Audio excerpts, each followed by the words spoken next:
Good afternoon, sixth graders. Today we're going to be talking about the periodic table of elements. So, to start us off, we're going to look at some aluminum.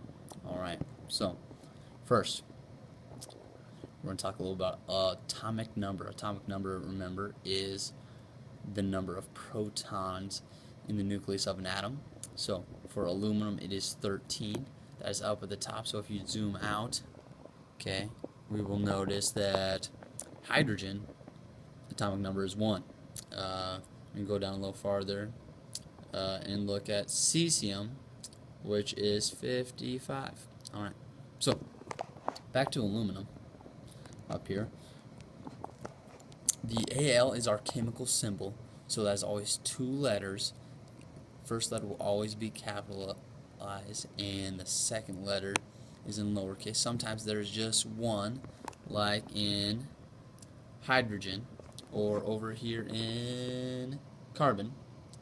Alright. But the max is 2. And the first one's always capitalized. Underneath that is your element name, which is aluminum for this one. And then below that is our average atomic mass. Alright, so this is our average atomic mass because there's not a specific aluminum. There's just an average, so they're taking all the atoms of aluminum in the world and they average them out to get 26.98 for the atomic mass. Remember, that is in U's.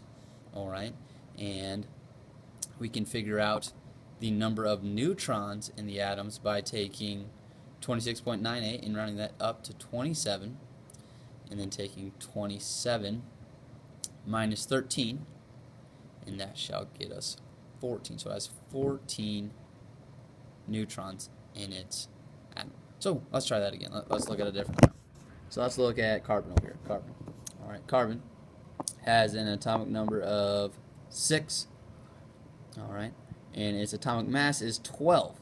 So we take 12 minus 6. That gives us 6. So it has 6 neutrons in the atom, in the nucleus, with the protons.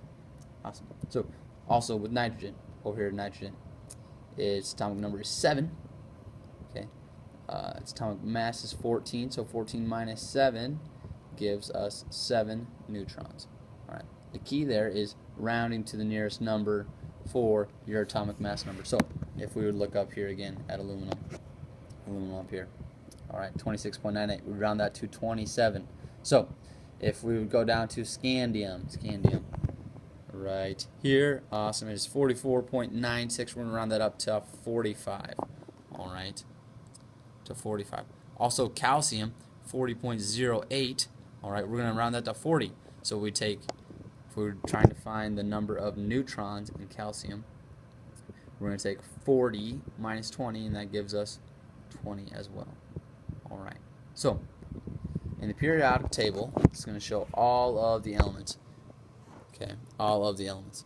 So these elements can be in 3 different states of matter. Alright, remember there's 3 states of matter: solid, liquid, and gas. So if we look up here, nice. In the periodic table, they usually have a key to tell us what's going on. So we have solids, liquids, and gas. So solids are usually in black, liquids are in red, and gases are in white. So coming over here to hydrogen, we see that it is white, so it must be a gas. Alright. Then we have all these metals over here. Alright, they're all in a solid. You'll notice there's only 3 liquids. Okay, mercury, bromine, and copernicium. Alright, so we've talked about atomic number, chemical symbol, element's name, average atomic mass, how to find the neutrons. Alright, solid, liquid, or gas. Next, we're going to be talking about metals, nonmetals, and metalloids. Alright, so if we zoom out here, you'll notice most of the periodic table is what? Metals. Alright, it is blue.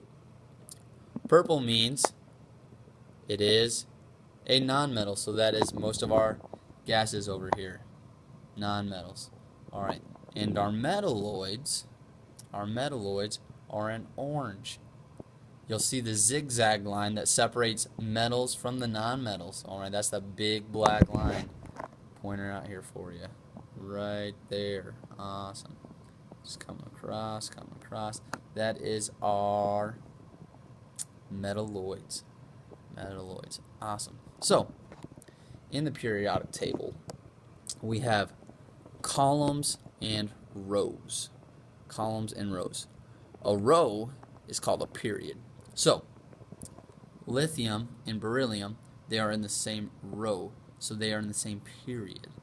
Alright, so you'll notice lithium and beryllium, they're in the same row.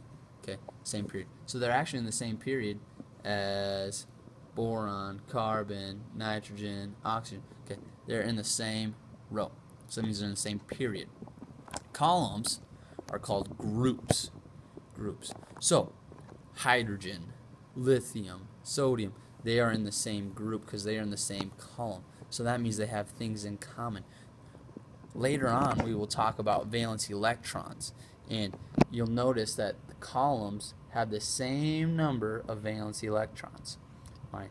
That will be a huge part of how they put together the periodic table. Alright. So, one more thing before we are done with our video for today. Okay, that is our transition metals. Alright, transition metals. So, transition metals that are all of the big space here, the big space. So we're looking for anything past the column of beryllium, so group 3 through group 12. Alright, that is our transition metals. Alright, you will notice later that their valence electrons are a little bit different than the others, but they are still related to each other, and that's why they are there. Alright, so 6th graders, in review, we talked about atomic number, as at the top, the chemical symbol, starting with a capital letter and always having a lowercase letter next, the element's name, and our average atomic mass. Remember, that is found by looking at all the atoms of that element and averaging them out to find its atomic average mass. Alright. Also, we talked how elements are put into rows, okay, which are called periods. Alright. So that's a row. Remember, side to side is a row. Those are called periods. A column, up and down, is called a group or a family. Alright.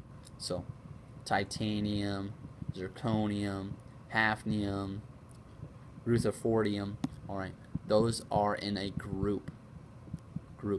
We also talked about 3 states of matter: solid, liquid, gas, and how on the periodic table there are all 3, solid, liquids, and gases. Alright, these are elements that are shown, okay, in every day. So in normal circumstances, they are a solid, liquid, or a gas. So such as mercury. Alright, we use that in different ways to find temperature, right? And so the mercury is a liquid that rises or falls. Alright, okay. And then other elements are gases at room temperature or at normal circumstances. Alright, so 6th graders, hope you enjoyed your video on the periodic table. If you have any questions, you may ask them tomorrow. One more final thing. Tomorrow's main objective will be finding how many neutrons are in an atom. So let's go to nickel. Nickel, that's number 28. Ni. Alright, nickel. 58.69. Remember, we're rounding to the nearest, so we're going to round that up to 59. Alright. 59 minus 28. Ooh, it's a little bit tougher. 59 minus 28 is going to give us 31 neutrons. 31 neutrons in nickel. Alright, 6th graders, have a great night, and we will see you tomorrow.